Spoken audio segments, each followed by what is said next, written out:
गजब हो गया। 2 घंटे के लिए पुलिस हटा लेने वाली जो थ्योरी हैदराबाद से आई थी, उस थ्योरी पर ओवैसी ने तो अमल नहीं किया, लेकिन भाजपा राज में वो थ्योरी अप्लाई कर दी गई। मैं बहुत शुरू से कह रही हूं कि बहराइच दंगे प्रायोजित है और वो बात अब सच साबित होती हुई दिखाई दे रही है। बहराइच दंगों में शामिल 2 लोग कैमरे पर यह बात कहते हुए दिखाई दिए कि उस दिन पुलिस ने सिर्फ 2 घंटे का समय दिया था। उस दिन कुछ लोग गद्दारी नहीं करते तो बहराइच का आधा महाराजगंज साफ हो जाता।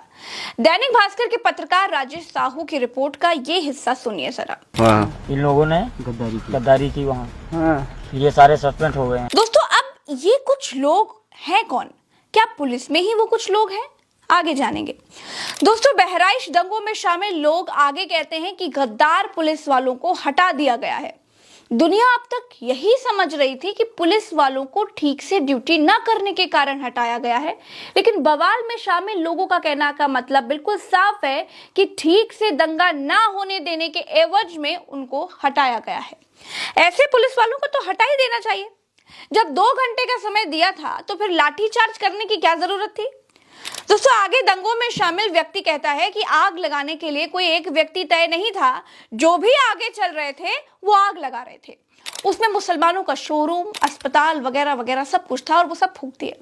भाजपा के मुताबिक कैमरे पर बयान देने वाले लोग नशेड़ी गजेड़ी हैं, उनका क्या भरोसा करना। और जहां बार बार भाजपा का जिक्र आता है, हमारे ख्याल से भाजपा का इसमें कोई नहीं है। बाद में जानकारी मिली कि अर्पित श्रीवास्तव भाजपा के भारतीय जनता युवा मोर्चा के नगर अध्यक्ष हैं।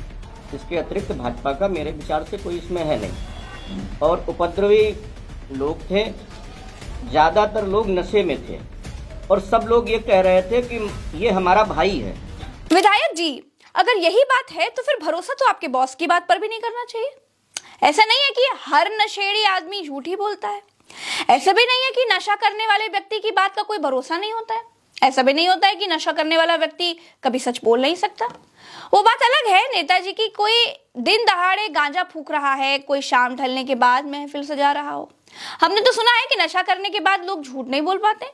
खैर, दूसरी तरफ अगर आपकी ये बात पर भरोसा करें कि ज्यादातर लोग नशे में थे, तो क्या दुर्गा विसर्जन अब नशे में होने लगा है? इसका मतलब नशे में मुस्लिम इलाके में बवाल किया गया या फिर नशेड़ी लोगों को दंगा करने के लिए प्लान किया गया? क्योंकि दुर्गा विसर्जन में कोई भक्त कभी शराब पीकर या फिर गांजा पीकर के तो नहीं जाता होगा। जो बात मैंने पहले कही थी और फिर मैं दोहराता हूं, उत्तर प्रदेश में दंगा कराने का काम बहराइच में अगर किसी ने किया तो भारतीय जनता पार्टी के नेता उसमें शामिल थे। दोस्तों, दंगों में जिन लोगों के नाम सरकारी पन्नों पर चढ़े हैं, उनका धर्म सुनकर आपको पक्षपात की बू बिल्कुल साफ आने लगेगी।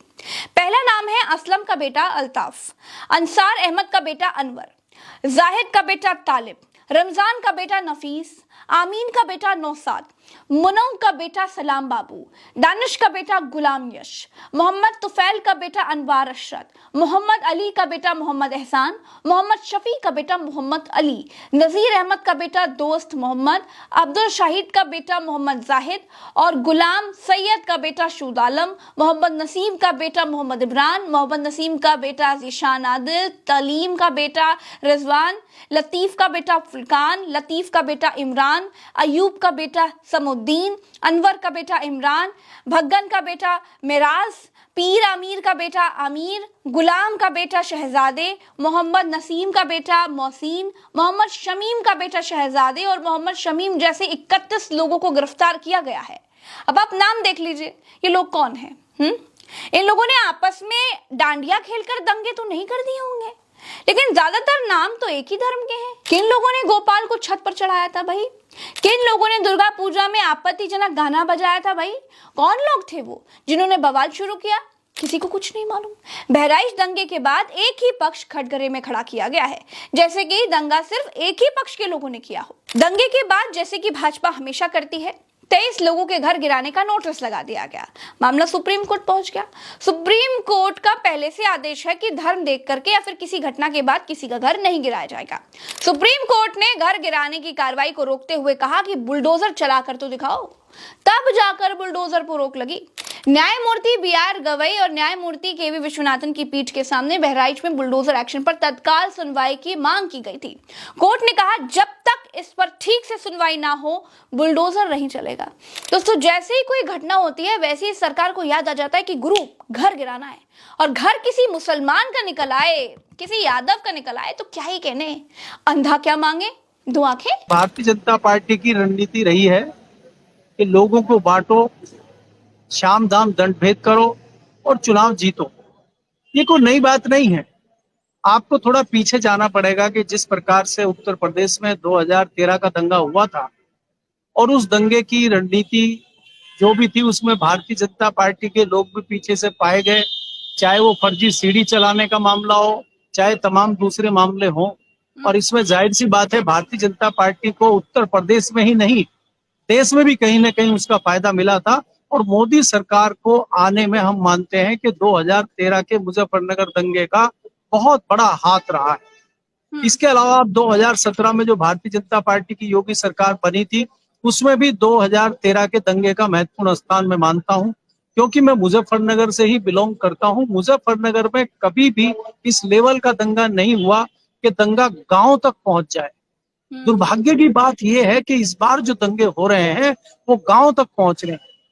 पहले दंगे शहरों में होते थे, हमने देखे कि अलीगढ़ में दंगा हो गया, मेरठ में कोई दंगा हो गया और प्रशासन उसको दबा लेता था और वो कवर हो जाती थी चीजें, बात खत्म हो जाती। लेकिन इस बार जो दंगे हो रहे हैं ये गांव में जा रहे हैं, गांव को चपेट में ले रहे हैं। ये दुर्भाग्यपूर्ण बात है। इसके अलावा हम देखते हैं कि जिस प्रकार से सत्ताधारी दल के लोगों के नाम आ रहे हैं, सत्ताधारी दल के ही विधायक और जिम्मेदार जनप्रतिनिधि ही एफआईआर में अपने लोगों के नाम लिखवा रहे हैं, तो ये जताता है कि भारतीय जनता पार्टी की मंशा चुनाव में लेके क्या फायदा लेने की है, आप क्या करना चाहते हैं। 10 सीटों पर चुनाव है जिसमें से एक पे कानून व्यवस्था के चलते रोक लगी हुई है, 9 सीटों पर चुनाव होने हैं। मुजफ्फरनगर की भी पीरापुर सीट है जहां पे चुनाव होना है, इसलिए मुजफ्फरनगर भी दंगे की जड़ में है। बाकी आप बहराइच में देख रहे हैं कि किस प्रकार से घटना लगातार हो रही है।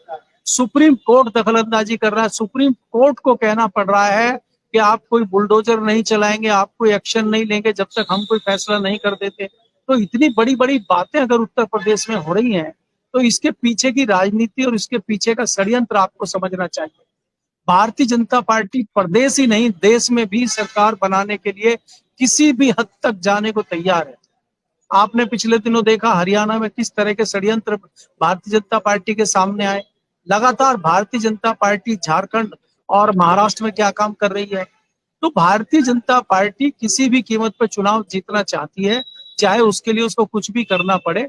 और मुझे लगता है कि इस घटना को भी कहीं ना कहीं चुनाव से जोड़ के ही हमें देखना होगा। दैनिक भास्कर के रिपोर्ट में जो लोग पुलिस की मिली भगत की तरफ इशारा कर रहे हैं, क्या इसकी जांच होगी?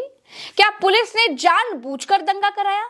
जब मालूम था कि गोपाल की जान बवाल में ही गई है तो फिर 5000 लोगों के साथ शव यात्रा निकलने क्यों दी गई?